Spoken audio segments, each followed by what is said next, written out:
Bendiciones para todos. Cuando lo que Dios dice se hace. Esdras capítulo 1, verso 1 al 4. Por favor, leamos.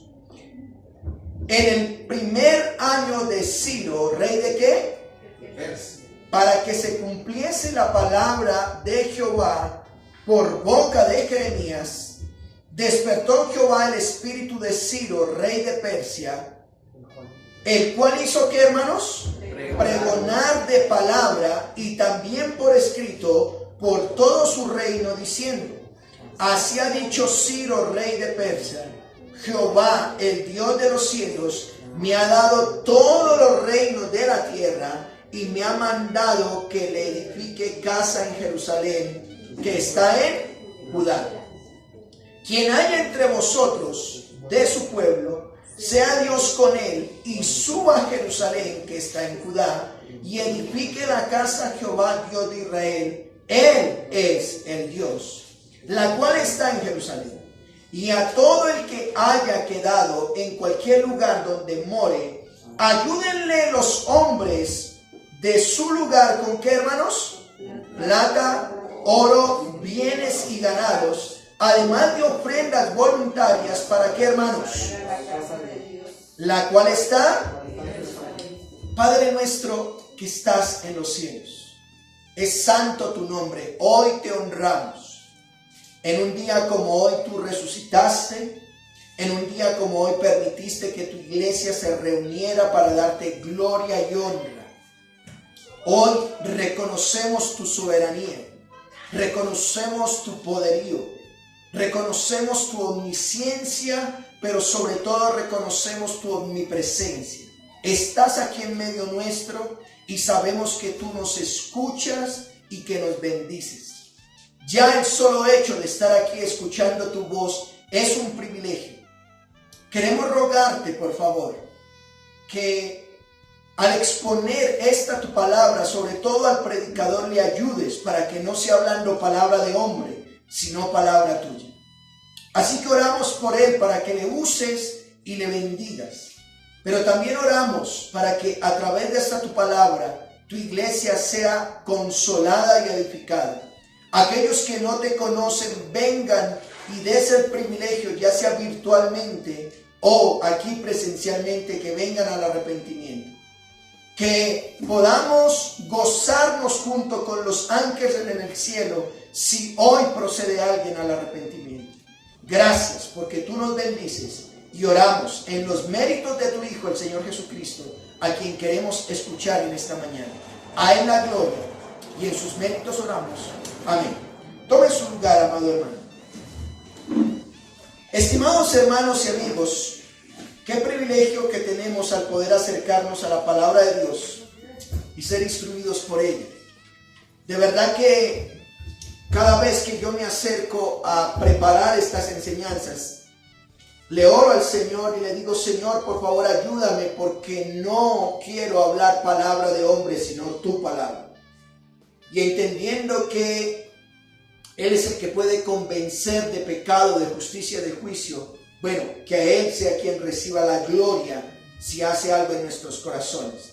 Gracia y paz para cada uno de nosotros. En la enseñanza pasada empezamos a estudiar el libro de Esdras de manera expositiva, ¿sí? Estamos exponiendo el libro de Esdras y de manera introductoria y con el ánimo de poder tener mayor entendimiento. A lo mejor usted no escuchó la enseñanza pasada. Lo bosquejamos de la siguiente manera la enseñanza pasada. Por un lado vimos un bosquejo del libro, ¿sí? Un contexto del libro. Dimos a nivel general un contexto y dijimos que el contexto del libro, y es que Dios, y en cumplimiento de su palabra, ha permitido que su pueblo, el pueblo de Israel, sea llevado cautivo durante ¿cuánto tiempo? ¿Recuerdan? 70 años. Fueron llevados 70 años cautivos, pero ha permitido que ellos regresen. Eso fue a nivel de contexto. Dios ha permitido que su pueblo se los llevaran, pero Él proclamó palabra y ahora están regresando. Dimos también el propósito del libro libro y el propósito, al menos dijimos dos. Por un lado, este libro tiene un propósito y es que se le construya casa para Dios. El templo de Jerusalén debería ser ¿qué? Reconstruido, ¿cierto? Y el propósito del libro también era mostrar que aquellos que estuvieron en cautividad regresaran de manera sobrenatural. Hoy cantábamos: soberano Dios, Dios omnipotente, Rey de reyes. A ti sea el honor, el imperio y la alabanza. Él es soberano y Él hace conforme a lo que Él quiere. Pero vimos también un panorama general del libro. Dimos dos puntos al menos principales de todo el libro, cómo lo vamos a subdividir. Y dijimos que desde el capítulo 1, verso 1 hasta el capítulo 6, verso 22, o todo el capítulo 6, vamos a ver bajo el tema general el regreso de los cautivos y la reconstrucción. Eso es lo que vamos a ver. Cómo regresaron unos que estaban cautivos o esclavos, regresaron a su tierra, a su nación, y ahora van a reconstruir el templo. ¿Cómo fue eso y qué pasó? Lo vamos a ver en ese espacio. Hoy vamos a ver que Dios usa un rey pagano, un rey de Babilonia, llamado Ciro, y cómo da una orden para reconstruir. Pero la segunda parte la vamos a ver desde el capítulo 7 al capítulo 10, eso a nivel general, el regreso de Esdras, que más o menos 80 años después regresa este hombre llamado Esdras, y él empieza a hacer reformas escriturales.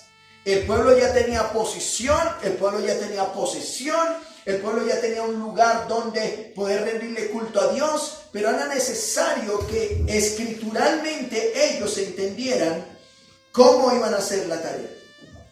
Y vimos también una observación general en mención, y es por lo que eso que hoy me gustaría hablarles bajo el título: cuando lo que Dios dice se cumple. Eso es lo que voy a hablar. El título de hoy entonces es: cuando lo que Dios dice ¿qué? Se cumple. Si Dios lo dice, Dios lo hace. ¿Qué veremos en el texto, hermanos? Vamos a ver dos puntos principales o a nivel general. El primer punto, una profecía de Dios. Segundo punto, un mandato de Dios. ¿Cuál es el primero? Una profecía de Dios. Y segundo, un mandato. Miremos la profecía de Dios. Vayan a Esdras capítulo 1, verso 1. Leámoslo por favor.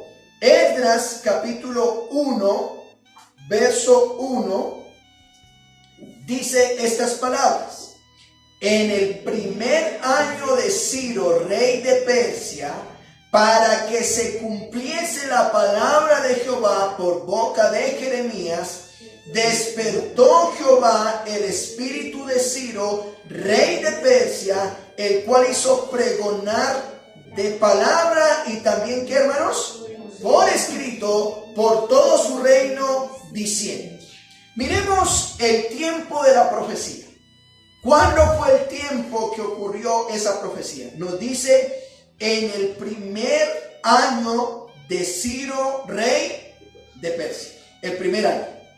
¿Cuándo fue eso, pastor? Bueno, si usted vino a la introducción, hablamos más o menos que entre el año 605 y el año 586 antes de Cristo ocurrió que Babilonia, bajo un emperador llamado Nabucodonosor, invadieron Jerusalén y el templo fue destruido y fueron llevados 70 años a esclavitud.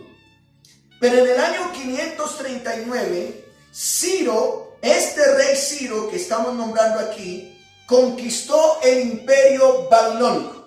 Lo conquistó. Esta fue una profecía que Daniel ha dado mientras estaba en cautiverio, que Dios había de juzgar al imperio babilónico y era entregado a los medos y a los persas, y de esta manera entonces se formaría una nueva potencia mundial.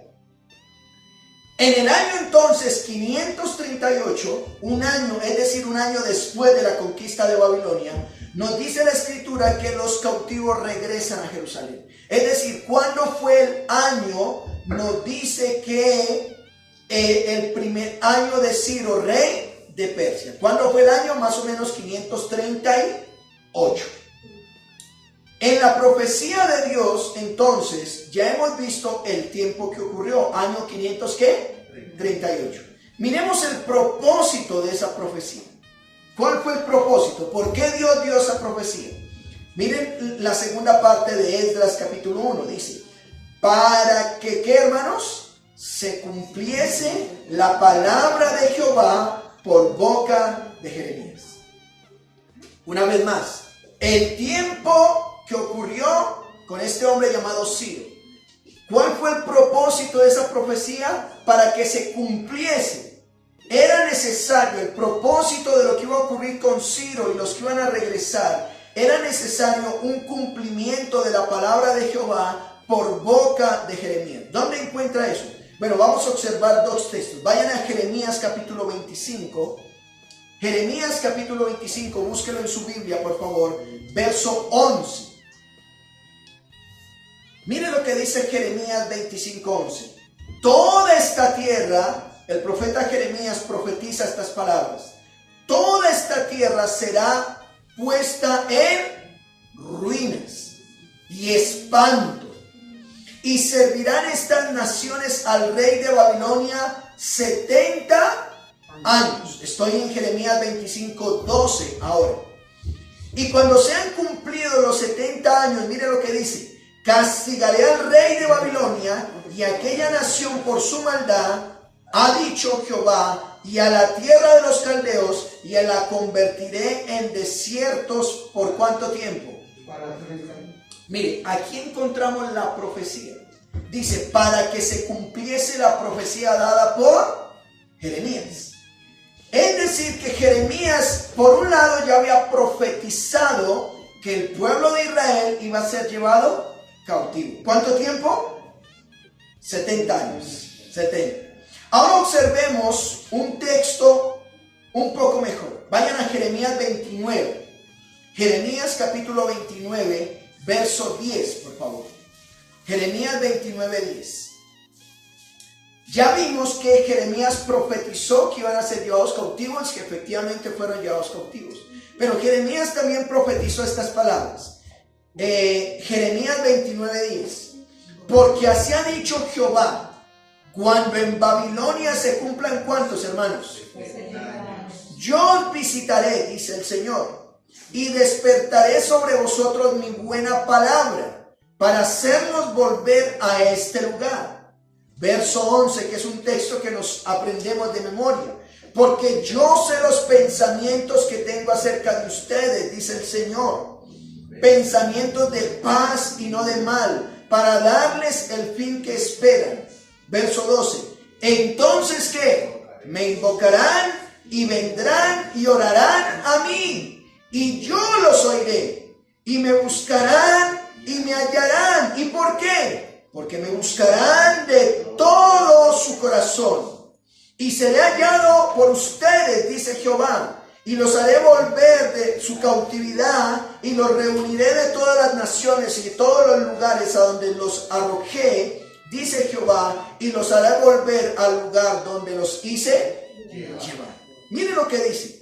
Jeremías no solamente profetizó que Dios le dice que su pueblo iban a ser llevados cautivos a Babilonia, sino que ahora está diciendo, Dios ha dicho, cuando allá en Babilonia ustedes estén esclavos 70 años, yo los voy a visitar, dice. Yo los voy a visitar. Vayan al verso 10. No solamente los voy a visitar allá, sino que voy a despertar en ustedes mi buena palabra. ¿Con qué propósito? Para hacerlos volver a este lugar. Jeremías está profetizando desde Judea, en contexto de Jerusalén. Y les dice, ustedes van a ir allá, están esclavos, pero allá yo los voy a visitar y voy a despertar sobre ustedes mi buena palabra. Voy a estar con ustedes y los voy a hacer regresar. Y ellos se preguntarán, bueno, ¿y por qué nos vas a permitir que nos lleven esclavos, pero luego nos vas a traer? Bueno, ellos fueron llevados esclavos a causa del pecado, pero el verso 11 dice, porque yo sé los pensamientos que tengo acerca de ustedes. Es decir, Dios es soberano. Dios tiene el control. Él sabe cuándo los lleva esclavos y cuándo los trae. Yo sé los pensamientos que tengo acerca de ustedes, dice el Señor.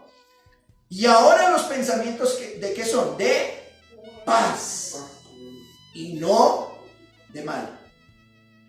Cuando se cumple esta palabra viene con paz y no viene con mal, para darles el fin que ustedes esperan. ¿Qué esperaba un judío? Recobrar su identidad. Un judío no se sentía satisfecho si no tenía su templo, el templo de Jerusalén. Y ellos dicen, para darles el fin que ustedes esperan. Con eso entonces, ¿qué ocurrirá? Verso 12. Me van a invocar, vendrán a mí, van a orar, ¿y yo qué?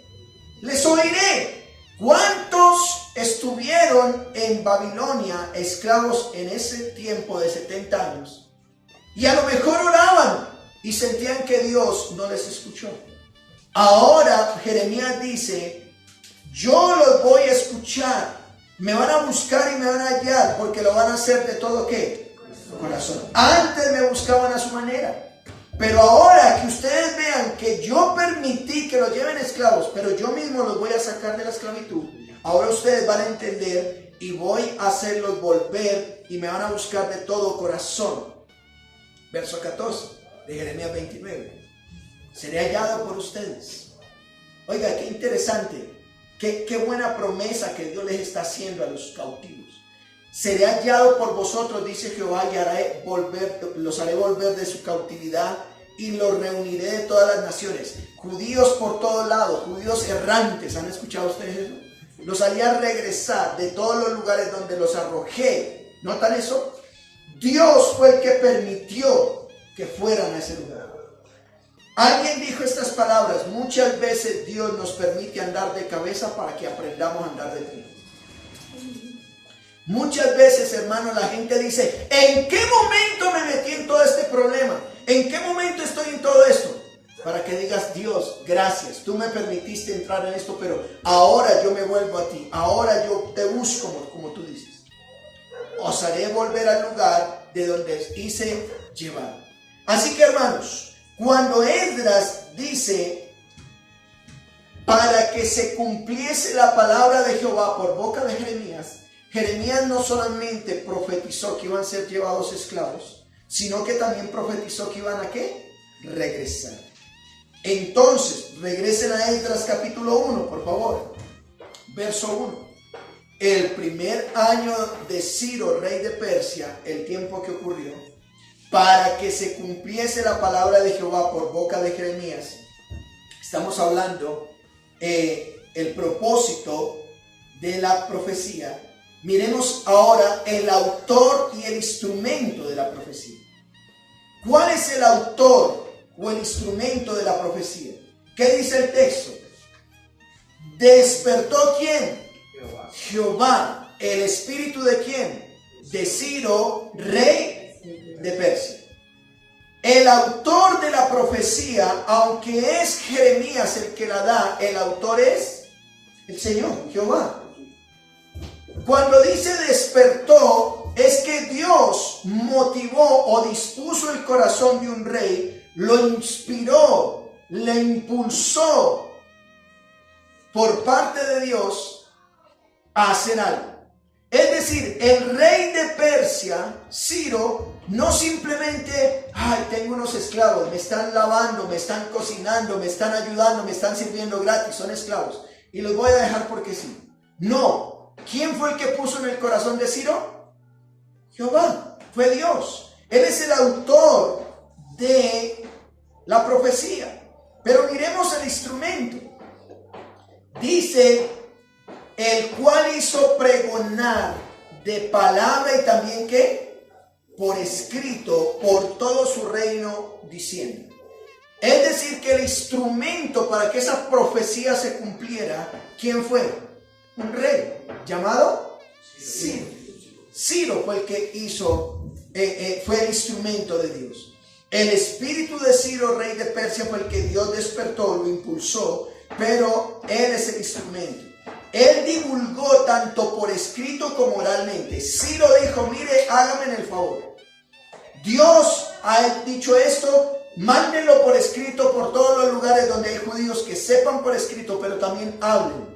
Hermano, en la escritura vemos cómo Dios usa instrumentos para cumplir sus propósitos. Dios ya había considerado a un antiguo rey de Babilonia como su siervo. No era excepción con Ciro.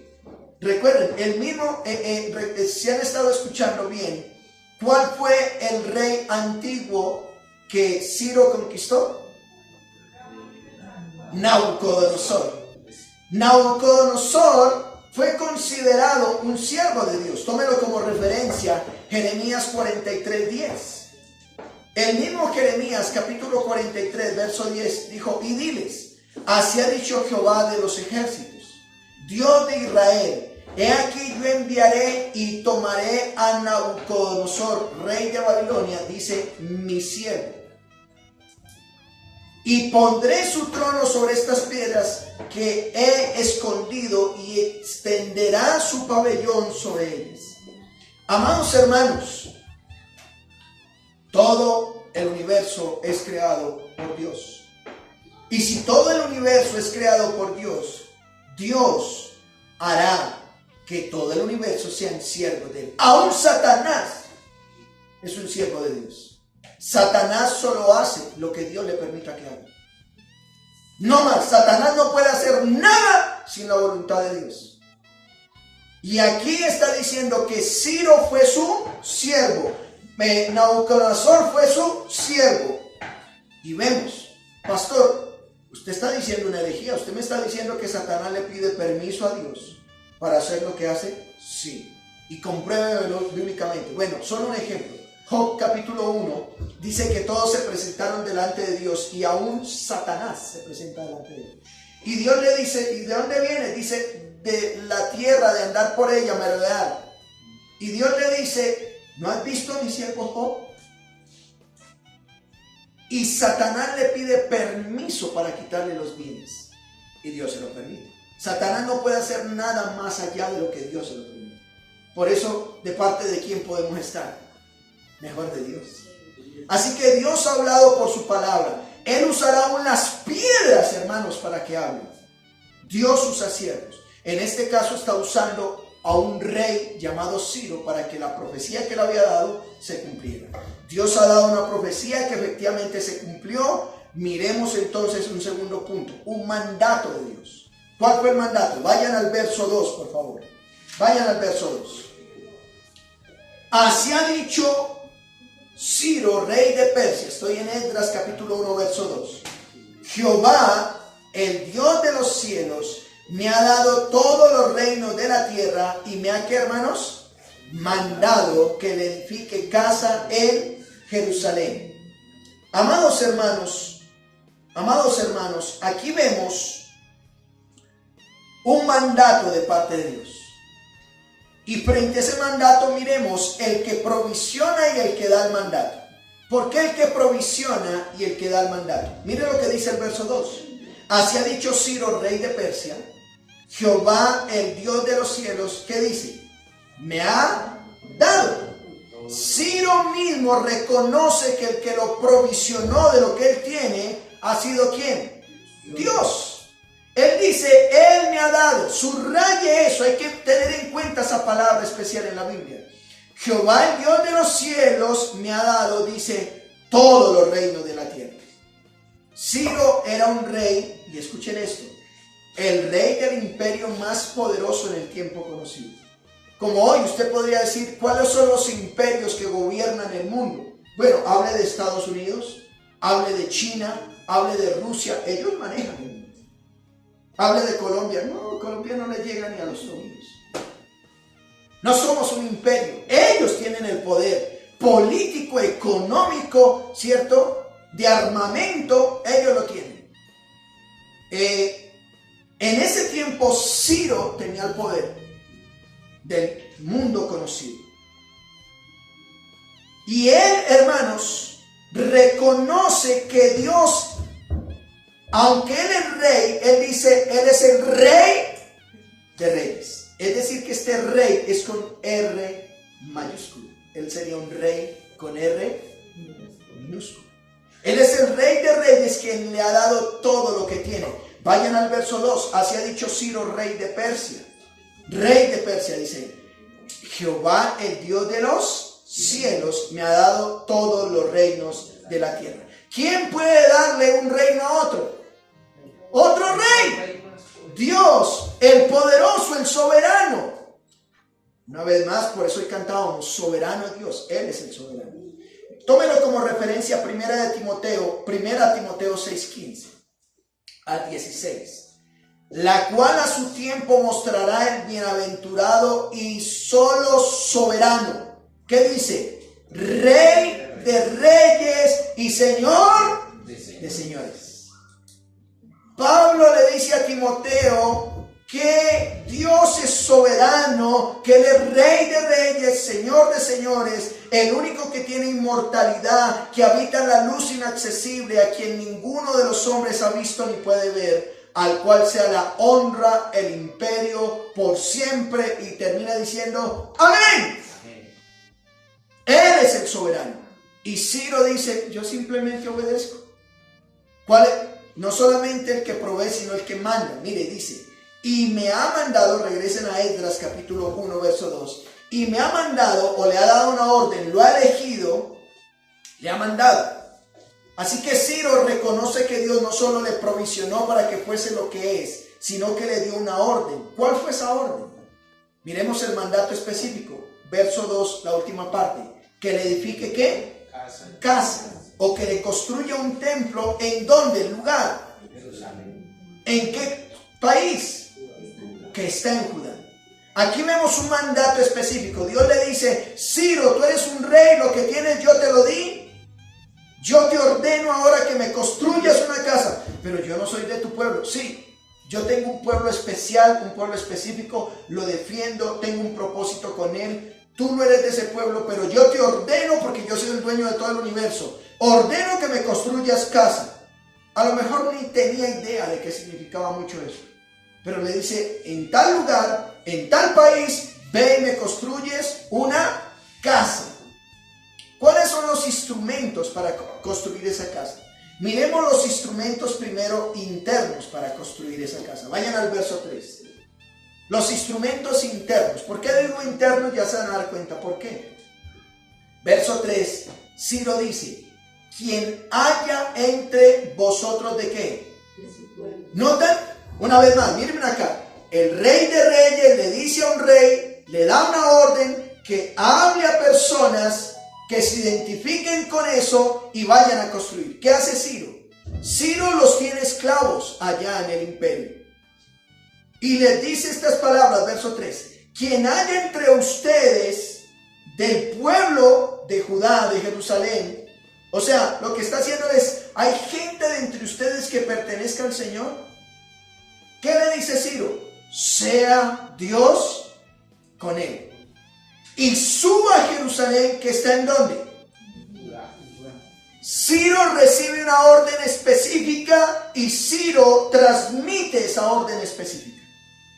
¿Por qué se toma la tarea de decir, sea Dios con él, así como estaba con Ciro, vaya a Jerusalén, que está en Judá? Y dice, y edifique la casa ¿a quién? A Jehová, Dios de Israel. Él es el Dios. ¿Notan? Entre paréntesis, Ciro reconoce que aunque él es el rey que tiene el imperio, él está diciendo, él es el Dios, no soy yo. Yo solo soy un instrumento que estoy obedeciendo. Yo solo sé hacer algo frente al Rey de Reyes. Caso. La cual está en Jerusalén. Así que vemos instrumentos internos. Y yo quiero, hermanos, que por favor ahorita cuando apliquemos podamos hablar un poco de esto. Hay unos instrumentos internos para construir casa. ¿Quiénes se animan a construir casa para Dios? Los que entienden lo que eso significa. El valor para un judío que era el templo. Ciro les dice, de aquí hay gente, por favor, hay gente de entre ustedes, sea Dios con él, y por favor vayan a Jerusalén, vayan y construyan casa para Dios. Pero hay unos instrumentos externos para construir. Vayan al verso 4. Miren lo que dice el verso 4. Y a todo el que haya ¿qué? Quedado En cualquier lugar donde more, ¿qué dice? Ayúdenle a los hombres de su lugar con plata, oro, bienes, ganados, además de ofrendas voluntarias. ¿Con qué propósito? La cual está en Jerusalén. Amados hermanos, ¿por qué digo unos instrumentos externos? Porque resulta que todos estaban bajo el imperio babilónico, bajo el imperio persa. Ciro estaba sobre ellos, pero Ciro les dice, mire, de aquellos que quieran ir voluntariamente, váyanse, Dios esté con ustedes y vayan y construyen. Ah, pero yo no quiero ir, es que yo tengo mi casa, yo tengo mi carro, yo tengo aquí mi esposa en Babilonia, aquí en el imperio, yo no me quiero ir todavía, rey. Ah, bueno, tranquilo, si usted no quiere ir, no vaya, pero colabore.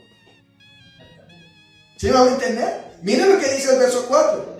Y todo aquel que haya en otras palabras, en cuanto a los que decidan quedarse en cualquier lugar donde moren el imperio fuera de Jerusalén o Judá, ¿qué dice?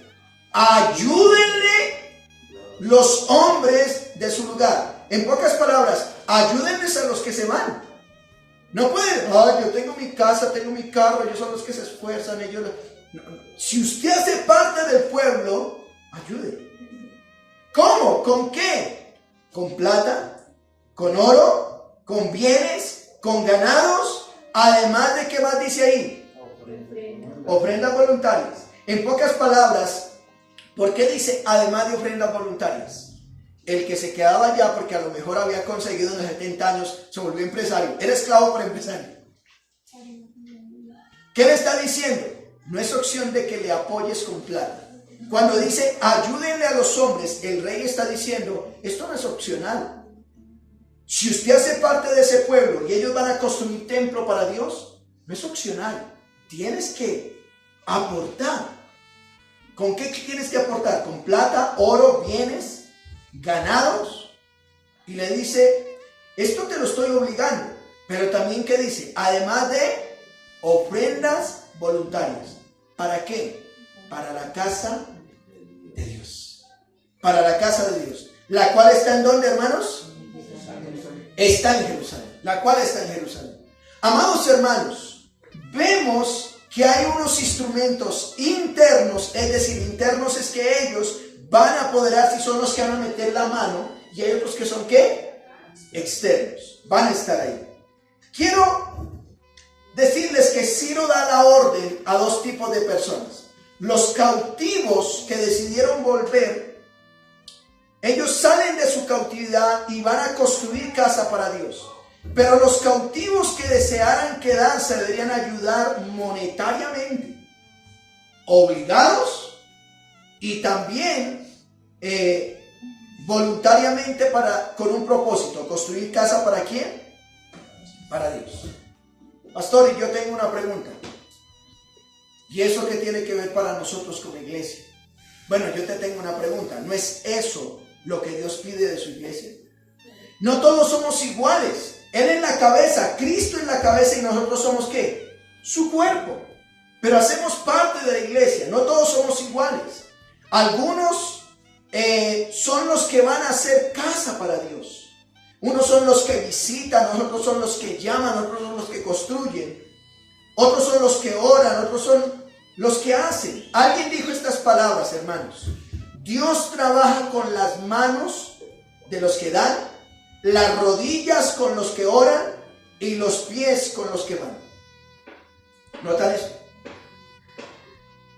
¿Y en tú cuál de estas estás? En pocas palabras, hay manos que dan, que aportan. Dice, vea pastor, yo no puedo estar haciendo mucho, pero tome, aquí hay, tome, aquí, ¿qué más de? Tome, tome. Gloria a Dios por eso. Hace parte del pueblo. Pero hay otros que dicen, pastor, yo no tengo mucho, pero ¿qué hay que hacer? Póngame a hacer. Yo no tengo plata, no tengo oro, pero como dijo el apóstol Pedro, lo que tengo, te doy. En el nombre del Señor Jesús. Esa es la iglesia, hermanos. ¿En cuál estás tú? Quiero concluir y quiero aplicar antes de terminar. ¿Cuál es la casa que Dios le dio la orden a los judíos para reconstruir? El templo de Salomón, que estaba en Jerusalén, y ahí moraba Dios. Posteriormente, ¿en dónde vivió Dios? Bueno, Dios vivió en un templo ahí, en el lugar santísimo, la presencia de Dios estaba. Pero posteriormente Dios vivió, cuando fue destruido el templo, Dios vivió en una persona llamada el Señor Jesucristo. La presencia de Dios estaba en el Señor Jesucristo. Cuando el Señor Jesucristo se va, asciende a los cielos, les dice: a ustedes les conviene que yo me vaya, porque mi Espíritu, el Consolador, estará sobre ustedes. La pregunta es, después de la muerte y resurrección del Señor Jesucristo, ¿en qué lugar mora el Señor? En un pueblo, en su iglesia, en cada uno de nosotros. Él mora en nosotros. Así que Dios quiere que reconstruyamos, ¿qué? Su iglesia. La orden para los judíos cuando salieron de la esclavitud era: vayan y reconstruyan el lugar donde Dios vive. Y si tú has salido de la esclavitud, tienes que entenderme esto: Dios te pide, ve y reconstruye la iglesia, el lugar donde Dios vive. Tu tarea, si eres parte del pueblo, es ir a personas a reconstruir sus vidas. Así como tú saliste de la esclavitud, ve y ayuda a otros a que salgan de la esclavitud para que Dios more en el lugar. Ese templo, esa casa, le pertenece ¿a quién? A Dios. Dios quiere que reconstruyamos su iglesia, su casa. La base de ella es ¿quién? Cristo. Primero a los Corintios 3:11 dice: porque nadie puede poner otro fundamento que no está puesto, el cual es ¿quién? Jesucristo. Efesios 2:20 dice: edificaos pues sobre el fundamento de los apóstoles y profetas, siendo la principal piedra del ángulo Jesucristo mismo. Romanos 15:20 dice: y de esta manera me esforcé en predicar el evangelio, no donde Cristo ya hubiese sido nombrado, para no edificar sobre fundamento ajeno. Amados hermanos, usted que me escucha, Dios nos está llamando a reconstruir casa. Si Dios te permitió salir de la esclavitud del pecado, Él no quiere que te quedes sin hacer nada. O vas y haces grupos, o vas y predicas el evangelio, o enseñas, o aportas.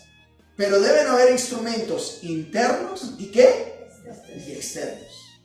¿Qué podemos decir al respecto? ¿Fue coincidencia que el pueblo regresara a su tierra, hermanos? No, Dios cumple su palabra. ¿Fue coincidencia de que tú salieras del pecado en que vivías? No. Dios cumple su palabra, Él lo ha dicho y lo va a cumplir. ¿Qué dijo el Señor Jesucristo? Sobre esta roca edificaré ¿qué? Mi iglesia. Dios había dicho que la palabra de Dios debería extenderse hasta lo último de la tierra. Usó al apóstol Pablo para llegar a lugares que se había compartido.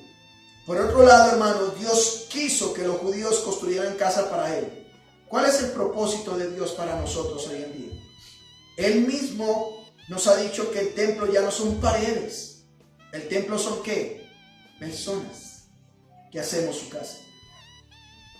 Segunda a los Corintios 5:1 dice: porque sabemos que si nuestra morada terrestre, este tabernáculo, se deshiciere, tenemos un edificio en Dios, una casa no hecha en manos, eterna en los cielos. Hebreos 3:6 dice: pero Cristo como hijo sobre su casa, la cual casa somos nosotros, si retenemos firme hasta el fin la confianza y Él gloriarnos en la esperanza. Y primera de Pedro 2:5 dice: vosotros también como piedras vivas, sed edificados como casa espiritual y sacerdocio santo, para ofrecer sacrificios espirituales aceptables a Dios por medio de Cristo. Así que, mis hermanos, Dios quiere librarnos de la esclavitud. Quiero hablarte para ti que no eres creyente. Yo quiero decirte que el pueblo judío estuvo 70 años esclavo, pero Dios permitió que un rey pagano los llevara a la libertad. Hoy en Cristo puedes ser libre. Hoy en Cristo tu vida puede ser transformada. Él quiere sacarte de la esclavitud del pecado para que hagas parte de su casa. ¿Lo quisieras hacer? En Cristo tus pecados pueden ser perdonados. Él murió por nuestros pecados, derramó su sangre, pero al tercer día, ¿qué pasó? Y usted me dirá: pastor, pero yo ya soy creyente. Yo ya creo en Cristo. La pregunta es, ¿estás siendo instrumento en las manos de Dios, ya sea interno o externo? ¿Estás haciendo parte de los que van a construir casa para Dios? ¿Te estás involucrando en aquello que Dios quiere que hagamos casa? ¿O estás quieto? Bueno, si estás quieto, permite que Dios te libere para que entiendas. Ciro le habló a los que entendían, los que tenían identidad, el valor que significa ser cristiano. De esa manera reconocemos que Dios nos ha mandado también a que hagamos casa para Él. Amén. A Él sea la gloria. Oremos. Padre, te damos gracias por tu palabra. Gracias. Cuando lo que tú dices se hace. Tú un día le ordenaste a Jonás y él decidió ir hacia otro lado, pero como fuese, le permitiste que obedeciera tu palabra. Vemos que tú nos estás llamando a construir casa para ti. Ayúdanos, por favor. Ayúdanos a ser parte del propósito que tú tienes. Así como lo hiciste con los judíos, hoy lo haces con tu iglesia. Yo quiero ser, ya sea un instrumento tuyo interno o externo, para hacer tu obra. Yo quiero ser parte de tu casa, al saber que tú, así como rescataste de la esclavitud al pueblo judío, yo también quiero ser rescatado del pecado y de la muerte. Ayúdanos, Señor, y permítenos vivir para ti. Toda la gloria es para ti. Gracias por tu palabra. Oramos en Cristo Jesús. Amén.